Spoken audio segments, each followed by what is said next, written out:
The first thing Elora Reyes learned about the Hawthorne penthouse was that the walls were too expensive to hear you scream. At 6:02 a.m., 3 identical 4-year-olds were waging a full-scale uprising in a living room that looked like a museum exhibit. One was on top of a marble island dumping cereal like it was confetti. One was halfway up a curtain, swinging above a Persian rug like he'd invented gravity. The smallest sat inside an open drawer, hammering pots together with the precision of a war drummer, each clang time to rattle the glass in the floor to ceiling windows. And in the doorway, a woman who hadn't slept in a bed for 5 nights stood perfectly still, smelling faintly of bleach and subway air, holding her own breath like she didn't deserve to exhale in a place like that. She didn't shout. She didn't demand. She didn't threaten timeouts or consequences. She just looked at the chaos the way you look at a storm, like you don't argue with weather. Then she walked straight through the cereal crunching under her shoes, set her bag down gently, and asked a question nobody in this penthouse had thought to ask.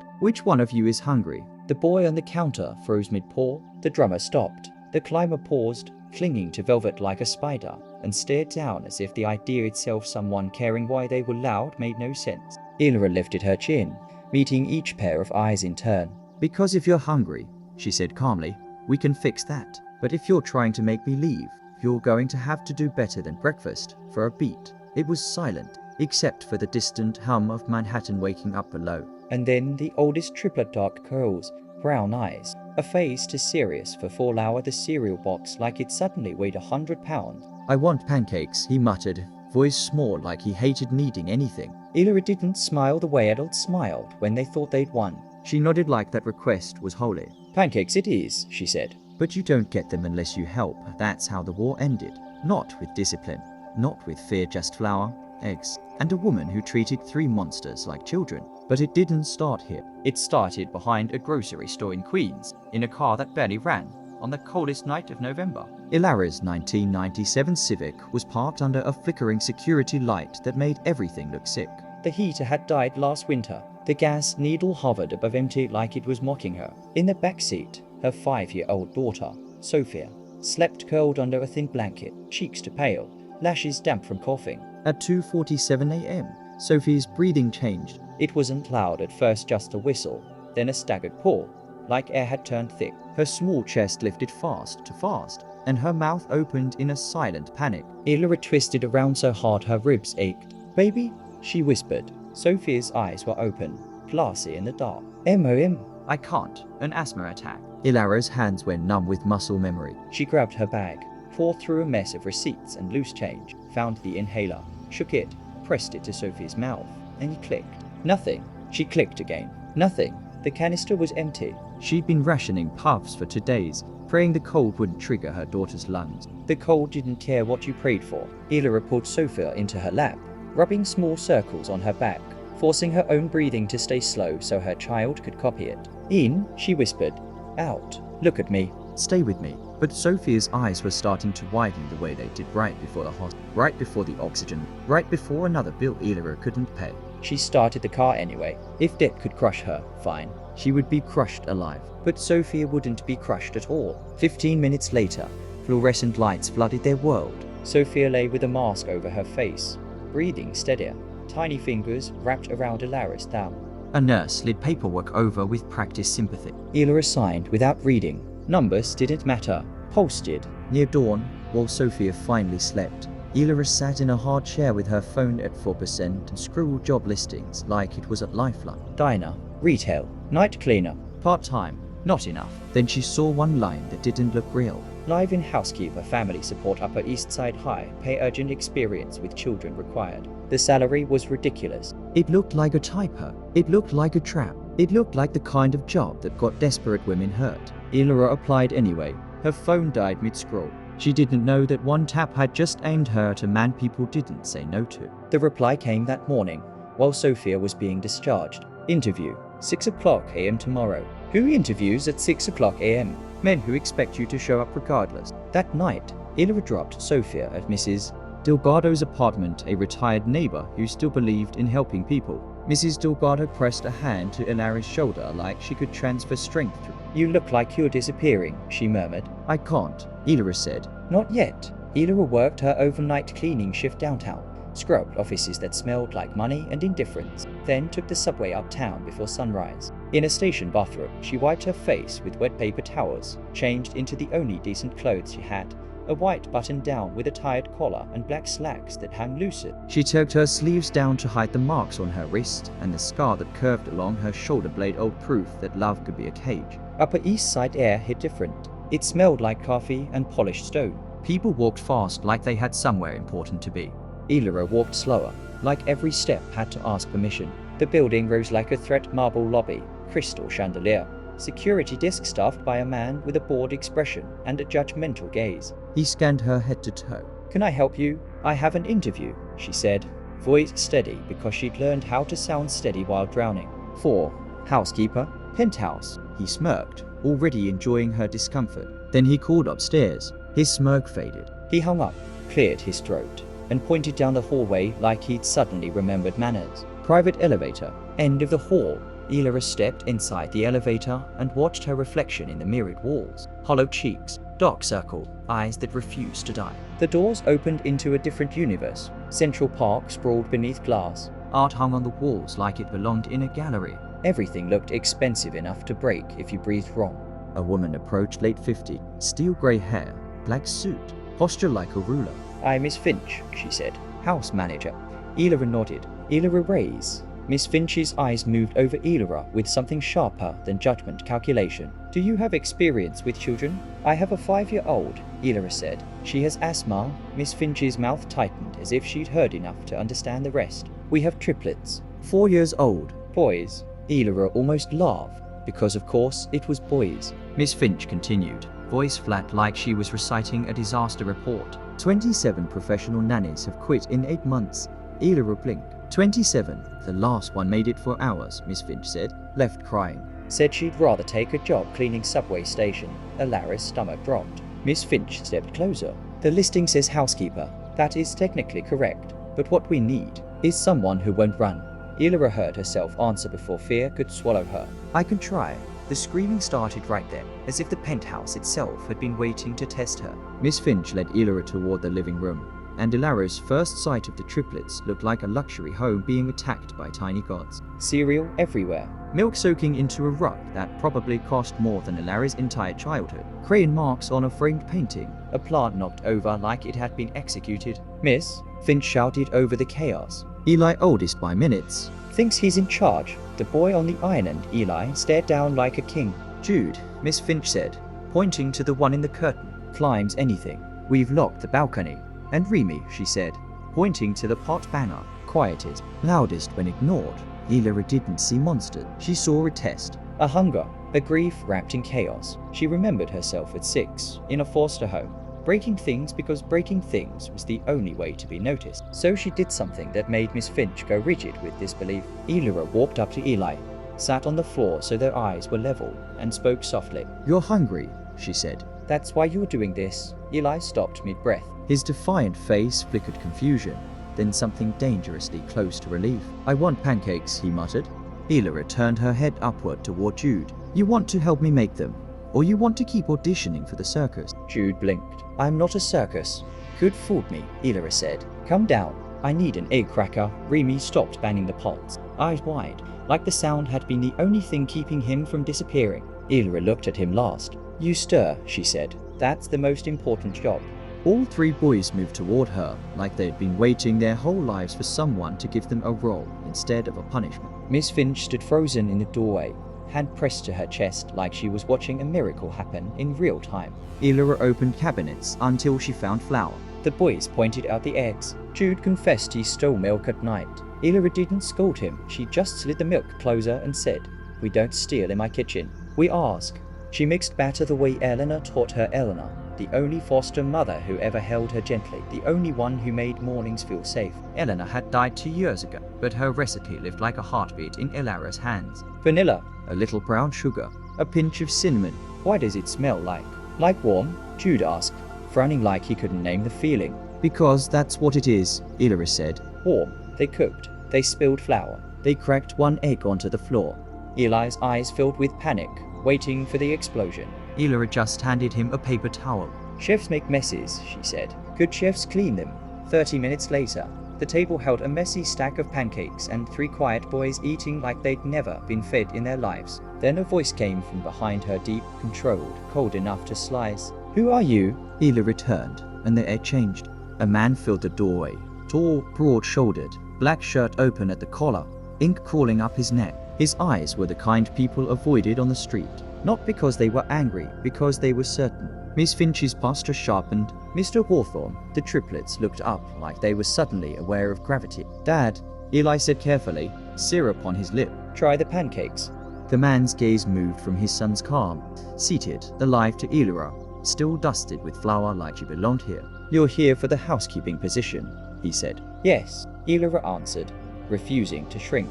Elora raised. "And you decided to cook." "They were hungry," she said. "I made breakfast." His eyes narrowed. 27 nannies couldn't get them to sit still long enough to drink water. Elora lifted one shoulder. "Maybe they weren't thirsty for water." Silent. Then, without raising his voice, he said, "You're hired." Elara's breath caught. "I what?" "You're hired," he repeated. "Triple the listed salary. Effective today." Miss Finch's eyes widened like she'd never heard him offer anything without extracting blood. Elora swallowed, then forced the one thing she couldn't compromise on. "I have a daughter," she said. "Sophia, 5. If this is live-in, she comes with me." The man studied her like he was looking for the part where she would beg. Instead, he nodded once. "Bring her," he said. "There's room. And my sons could use someone who doesn't fear them." Remy, the quiet one, slid off his chair and walked to Elara's side like he'd already decided she belonged to them. Eli nodded gravely. "We'll protect her," he declared, as if this was now law. Jude grinned. 3 brothers at once. Efficient. Elara's throat burned. She hadn't been protected since she was a child, and even then, it had been rare. The man's gaze sharpened again, but the it wasn't cruelty. It was ownership of a different kind. "What does your daughter need?" he asked. Elora hesitated. "Medication. Doctor visit." I have debt. I'll handle it," he said, like it was nothing. "Insurance. Specialists. Whatever she needs." He turned to Miss Finch. "Prepare a room near the children. Call my attorney. Contract before noon." Then he looked back at Elora. "I'm Adrian Hawthorne," he said, "and you are not leaving." Elora didn't know yet what his name meant in this city. She only knew she'd walked into a penthouse to ask for a job, and somehow she'd walked into a life. The car Adrian sent was black, silent, and expensive enough that Sophia stared at it like it might bite. Elora stepped out in Queens and felt the weight of the morning like it didn't belong to her. 12 hours ago, she'd been behind a grocery store trying to keep her daughter breathing. Now a private driver held the door for her like she mattered. Mrs. Delgado opened the apartment door with Sophia tucked behind her leg. Sophia's eyes darted to the car, then up to Elara's face. "Mommy, are we in trouble?" Elora dropped to her knees and pulled her close, pressing her lips to Sophia's forehead where the skin was finally warm. "No, baby," she whispered. "I found work." "Real work. And we're going to a home." Sophia blinked like home was a word from a storybook. "A bed?" Elara's chest tightened. "A bed," she promised. "And heat. And pancakes whenever you want." Mrs. Delgado squeezed Elara's hand hard. "You take what life gives you, Mija. You don't apologize for surviving." On the ride back to Manhattan, Sophia held Elara's fingers like she was afraid the city might steal her. When the private elevator opened into the penthouse, Sophia froze. The ceiling was too high. The windows were too big. Everything was too clean, too bright, too unreal. It made her small body tense like she was waiting to be told she didn't belong. Then footsteps thundered down the hall. 3 little boys appeared like a storm that had learned how to aim. "The sister is here," Jude shouted first, then stopped abruptly when he saw Sophia clinging to Elara's leg. Eli stepped forward like a tiny bodyguard. His voice softened. "You're Sophia." Sophia nodded, eyes huge. "You don't have to be scared," Eli said seriously. "We don't bite." Jude leaned around him, eager and loud even when trying to be gentle. "I can climb so high." "Like ceiling high. I can teach you." Remy didn't say anything. He just reached into his pocket, pulled out a piece of wrapped candy, and held it out like an offering. Sophia stared at it, then looked up at Elora for permission. Elora nodded. Sophia took it carefully. "Thank you," she whispered, voice so small it almost disappeared. Something shifted in the boys' faces like the world had quietly agreed to let them be good. Jude brightened. "We have dinosaurs. Want to see the T-Rex?" Sophia glanced at Elora again. Elora smiled. "Go," she said softly. And Sophia, for the first time in a long time, stepped out from behind her mother. Miss Finch watched from the hallway, expression stunned. "I have never seen them approach a new child without chaos." Elira kept her eyes on Sophia. They were never chaos, she said. They were lonely that afternoon. The first real test arrived. It wasn't the kind of trouble you could sweep up with a broom. It was the kind that burst out of small bodies like a hurricane. Elira didn't even see the spark that lit it. Maybe Jude grabbed the dinosaur from Eli. Maybe Remy was bumped to heart. Maybe it was just too much change in one day. But suddenly, the playroom detonated. Eli screamed and threw toys at the wall with frightening strength. Jude sobbed like he was drowning, pounding his fists into the rug. And Remy folded in on himself, shaking, crying silently like his chest couldn't hold the sound. Sophia backed into a corner, hands clamped over her ears. Ilara's heart broke because Sophia didn't just hear yelling. Sophia remembered yelling, the kind of yelling that came with fists and slammed doors. Miss Finch hovered at the doorway, pale. "This is when they break people," she murmured. "This is when the nannies leave." Elira walked into the room and sat on the floor. No lecture, no demand, no calm down right now. She just sat like an anchor. Sophia stared at her mother like she didn't understand the strategy. Elira patted the carpet beside her. Sophia hesitated, then crossed the room and sat tight against Ilara's side, trembling. Elira stroked her hair. "We're safe," she whispered. "We just wait." Minutes passed. The storm raged, then faltered. Eli noticed first. He stopped mid-throw, staring at Elira like she was a puzzle. She wasn't shouting. She wasn't leaving. She was just there. Jude's sobs turned into sniffles when he realized nobody was punishing him for being loud. Then Remy lifted his head, eyes red and wet. He looked at Elira like he was searching for the moment she would flinch. She didn't. Remy crawled across the floor and climbed into Ilara's lap, curling into her like a frightened cat. Elira wrapped her arms around him without speaking. Eli scooted closer, leaning his head against Ilara's shoulder like he had decided it was safe to be a child. Jude squeezed into the pile too, face pressed against Ilara's arm, refusing to be left out. Sophia, still shaken, wrapped both arms around Elira from behind. 5 bodies tangled together, breathing slowly, the room quiet except for soft sniffle. Eli's voice came out hoarse. The other nannies yelled. Elira kissed the top of his head. Then they were afraid of feelings, she said. "I'm not." Miss Finch's eyes glistened. She backed away like she'd stumbled into something sacred. Adrian came home early that evening. He stopped in the doorway of the living room and didn't move for a long moment. On the couch, Elira sat with Sophia tucked against her side and 3 boys sprawled across her like puppies. A cartoon played. Soft laughter rose and fell like normal life. Adrian's jaw tightened, not with anger, with something like grief. He walked closer, stiff as if he didn't know how to enter his own home. Jude spotted him. "Dad, sit." Adrian looked like he was going to refuse out of habit. Then Remy lifted his head, eyes still puffy, and held a small hand out toward him. "Dad," Remy said quietly, one word heavy with need. Adrian sat. Eli leaned against his arm like it was natural. Jude started explaining the cartoon plot like Adrian was a newcomer. Remy's fingers curled around Adrian's. Adrian stared at their joined hands like it was an unfamiliar object. That night, after the children finally slept, Elira made tea in the kitchen, staring out at the city lights. Adrian appeared in the doorway, posture quieter than usual. "How did you do it?" he asked. Elira didn't pretend not to understand. "I didn't do anything," she said. "I listened, and I stayed." Adrian poured whiskey instead of tea and sat across from her at the island. "I can run companies," he said, voice low. "I can control men who want to kill each other. But I don't know what my own sons need." Elira watched him carefully. "Where's their mother?" Adrian's gaze went distant. "She left when they were 1, he said. "Said she couldn't live with what I am. She disappeared. I tried to buy help. It didn't work." Ilara's fingers tightened around her mug. "Your kids don't need to be managed," she said. "They need to feel chosen." Adrian's eyes lifted to hers. "And you chose them." Elira swallowed. "They chose me first," she admitted. Adrian studied her like he was trying to understand the kind of woman who walked into a stranger's penthouse and made herself an anchor. "Why did you take this job?" he asked. "The real reason," Elira exhaled slowly. "Because my daughter and I were sleeping in a car," she said, voice steady, because she refused to break in front of him. "And I was one empty inhaler away from losing her." Something dangerous flickered in Adrian's eyes. Not anger at her. Anger at the world. "And the scars," he said quietly, nodding toward her sleeves like he already knew. Ilara's throat went tight. "Old," she said. "Doesn't matter." Adrian didn't argue, but his gaze promised it mattered to him. 3 weeks passed like Elira had stepped into someone else's timeline. Mornings were pancake rituals. Sophie's cheeks grew pink again. Her medicine arrived on time. Every month. No panic. The triplets learned to ask instead of attack. Eli started speaking in full sentences instead of commands. Jude's climbing became a game with rules. Remy swept. Watchful Remy began to talk more, especially to Sophia, trailing her like a loyal shadow. And Adrian changed in small, shocking ways. He came home earlier. He ate dinner with them. He sat on the floor with the kids even when he looked like he didn't know what to do with his hand. One night, Sophia fell asleep against his shoulder during story time. Adrian froze like it was an unfamiliar kind of trust. Ilira watched him and felt something dangerous growing in her chest hope. Then the doorbell rang one Tuesday afternoon and the penthouse's fantasy cracked.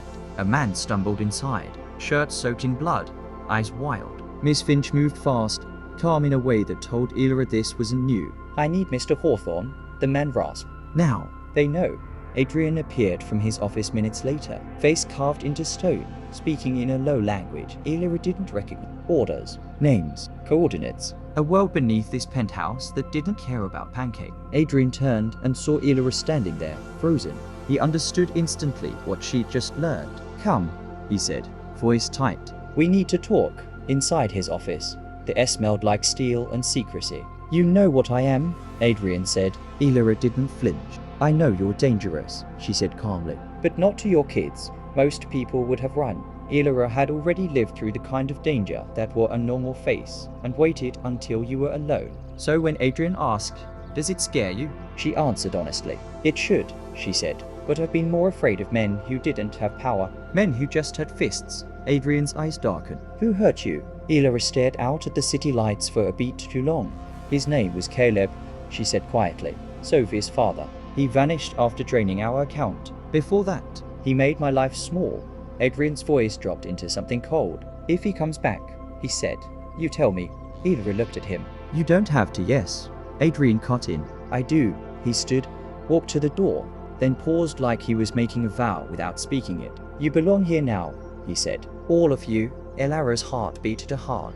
She didn't know yet what that kind of belonging would cost. She only knew she wasn't leaving. Ilira always believed the past returned the moment you stopped bracing for it. It came on a Tuesday morning, like a cruel joke the universe couldn't resist. Ilira was flipping pancakes while Sophia set forks on the table, and the triplets argued over who got the first chocolate chips. The penthouse smelled like cinnamon and warmth, like the kind of life Ilira used to think belonged to other people. "Miss." Finch appeared in the kitchen doorway, face tight. "Miss Reyes," she said carefully. "There's a man downstairs asking for you. He says he's Sophie's father."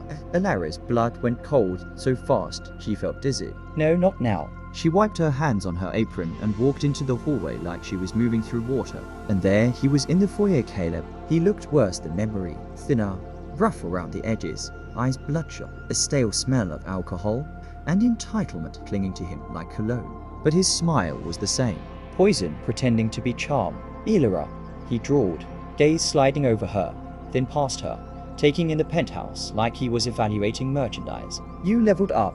What do you want?" Ilira asked, voice flat. Caleb stepped forward like he belonged there. "To see my kid," he said. 2 years. A guy misses his daughter. You left." Ilira said, heat rising in her chest. "You drained the account and disappeared." Caleb shrugged. "Didn't sign anything. Legally, I'm still her father."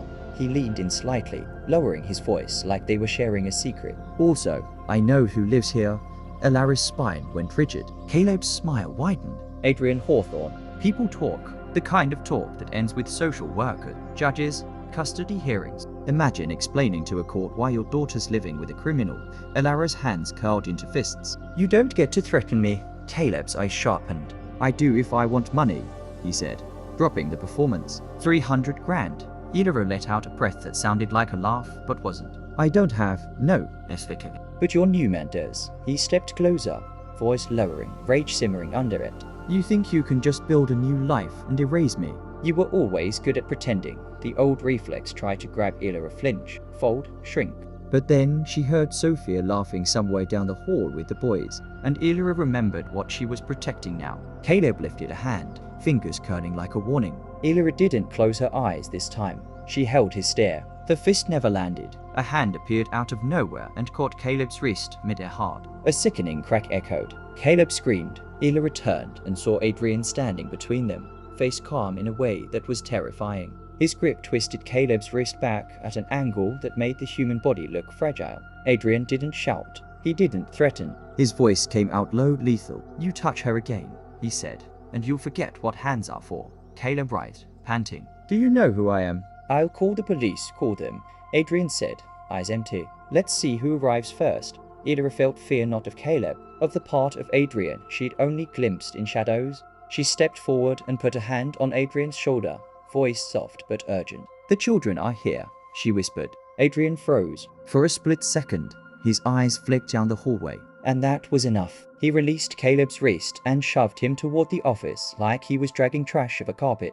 "In here," Adrian said. "We're going to talk." Inside the office, Adrian forced Caleb into a chair. Elira stood near the door, heartbeat so loud she thought it might spill into the room. Adrian folded his arms like a judge. "This is how this ends," he said. "You will sign documents relinquishing parental rights to Sophia. No contact. Ever." Caleb laughed shakily through pain. "You can't, I can," Adrian said, voice colder. "And I will." Caleb's eyes flicked to Elira, begging for leverage. "You're going to let him do this?" "He's a criminal," Elira's voice came out steady. "You abused me," she said. "You don't get to say anything about my choices." Caleb's face twisted. "Proof," he spat. "You never reported it." "You were too scared." Adrian moved so fast the air seemed to snap. He leaned in until his eyes were inches from Caleb's. "You want proof?" Adrian asked quietly. "I can find every dirty thing you've ever done. Every arrest. Every unpaid debt. Every bar fight. Every time you drove drunk. I can drag your life into daylight until you can't get hired to clean a bathroom." Caleb swallowed hard. Adrian's mouth curved into something that wasn't a smile. "Or," he murmured, "I can handle this my way. But Elira asked me to keep this civilized." Caleb's bravado crumbled. "What do I get?" he whispered. Adrian slid a folder across the desk like he'd been expecting this day. 50,000, he said. "Cash. You sign. You leave. You breathe free air and keep your limbs." Caleb's hands shook as he flipped pages. 50, I said. 300. You said 300 to her. Adrian corrected. "You're negotiating with me now, and I don't negotiate." Caleb stared at the papers like they were a death sentence. He signed every page. When it was done, Adrian tossed a thick envelope onto the desk. "Now go," Adrian said, voice flat. "And if you ever step near Elira or Sophia again, if I even hear your name in the wrong sentence, you will vanish so thoroughly that your mother will start doubting you were ever born." Caleb stood, clutched the envelope, and staggered toward the door. At the threshold, he turned back, trying to reclaim dignity with venom. "He'll get tired of you," he spat at Elira. "Men like him don't keep women like you." Adrian's gaze sharpened. "Leave," he said softly, and the word felt like a gunshot. Caleb fled. When the door shut, Elira's knees buckled. Adrian caught her instantly, wrapping her in his arms like he'd been holding himself back from doing that since the first pancake. "It's over," he murmured into her hair. "He's gone." Elira cried, not pretty tears, not cinematic tears, real ones, the kind that came from a body that had held fear for too long. Adrian didn't tell her to calm down. He just stayed. After that, Elira thought peace would finally settle. But danger doesn't always come from your past. Sometimes it comes from the world your protector lives in. Adrian began coming home later. The calls got sharper. Men in suits appeared more often. Security doubled. "Miss." Finch checked locks like she was counting seconds. One night, Elira found Adrian in his office at AM, staring at a screen like he was reading a war. "What's happening?" she asked. Adrian's jaw flexed. "Konstantin Volkov," he said. The name hit Elira like a memory she didn't want. The bloodied messenger weeks earlier. Whispering they know. Rival. Adrian said. "He's pushing into my territory. He's not striking head on. He's watching." Elira felt ice slide down her spine. "Watching what?" Adrian looked up, and for the first time Elira saw something like fear in his eyes. "Watching you," he admitted. "The children. Schedules. Schools. Routines." Elira's mouth went dry. "So what do we do?" Adrian stood and took her hands like he needed the contact to stay human. "We get careful," he said. "No outings without security. No crowded places. And we tell the kids enough that they don't panic." The next morning, they sat the children down. Eli reached for Sophia's hand immediately. Instinctive protection. Jude tried to act brave, but his foot bounced. Remy watched Elira's face like he always did to observant for 4. Adrian spoke carefully. "Some people don't like Dad's work," he said. "They might try to scare us. So we stay close to the guards. We don't wander. We listen. Are they going to take us?" Jude whispered. "No," Elira said firmly. "No one is taking you." Remy tilted his head. "Mama," he said softly. The word still startled Elira even after weeks. "You look tired," Remy added. eyes narrowed with childlike precision. Are you sick? Elira froze. She hadn't told anyone yet, waiting for the right moment, waiting for peace. But Remy had noticed the nausea, the fatigue, the way her hand drifted to her stomach like a secret. Adrian's gaze snapped to Elira. Elira exhaled, tears rising unexpectedly. Maybe the family needed a reason to hope.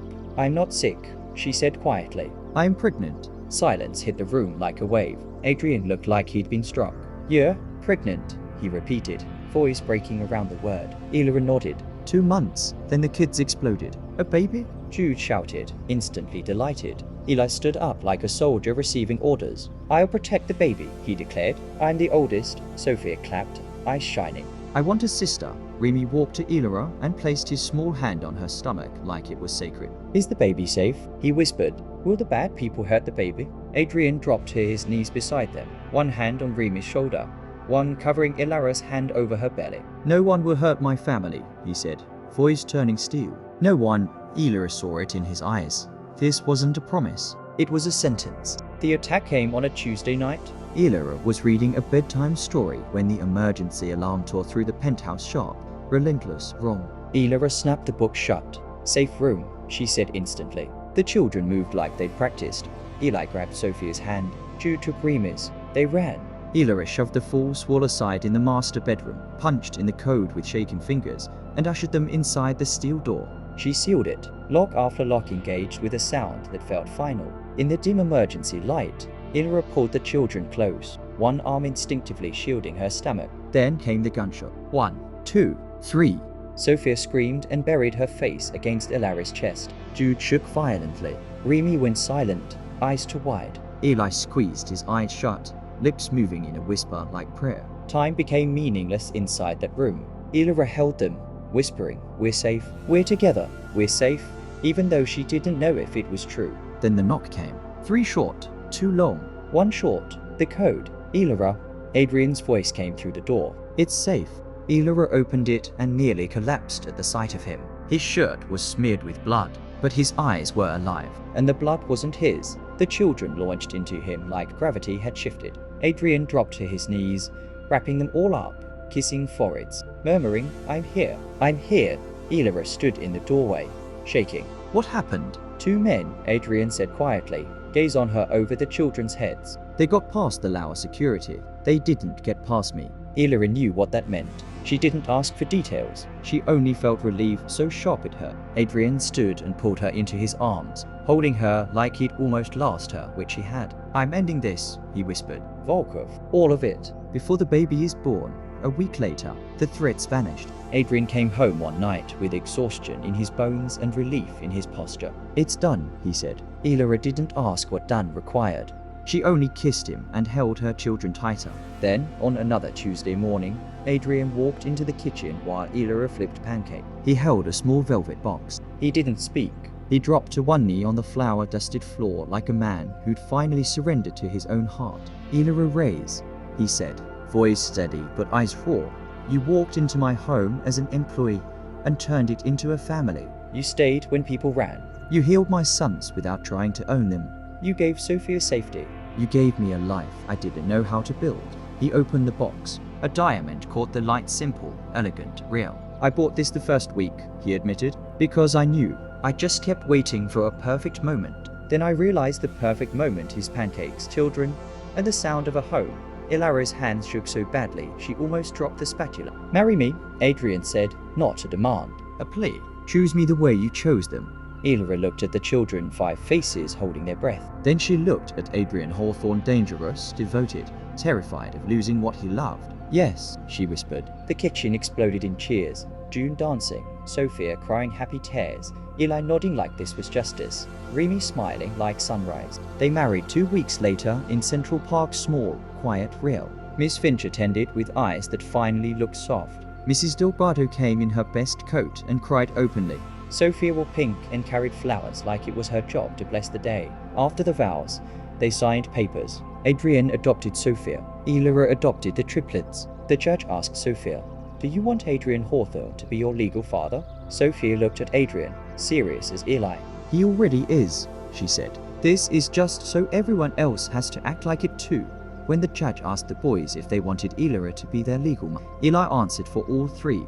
"She's been our MOM since pancakes," he said. "The paperwork is late." That night, Elira stared at the ring on her finger like it might vanish. "Is this real?" she whispered. Adrian wrapped his arms around her from behind, palm resting over the life growing inside her. "If it's a dream," he said softly, "we're dreaming together." Months later, on a Tuesday at AM, Elira awoke to pain and warmth. Her water had broken.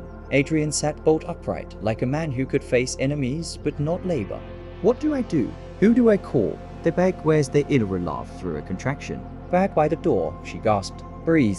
You're making me nervous." Adrian inhaled, then became the man who handled chaos. Calls made. Driver ready. Miss Finch awake in seconds. Hospital suite waiting. 6 hours later, their baby arrived, a girl.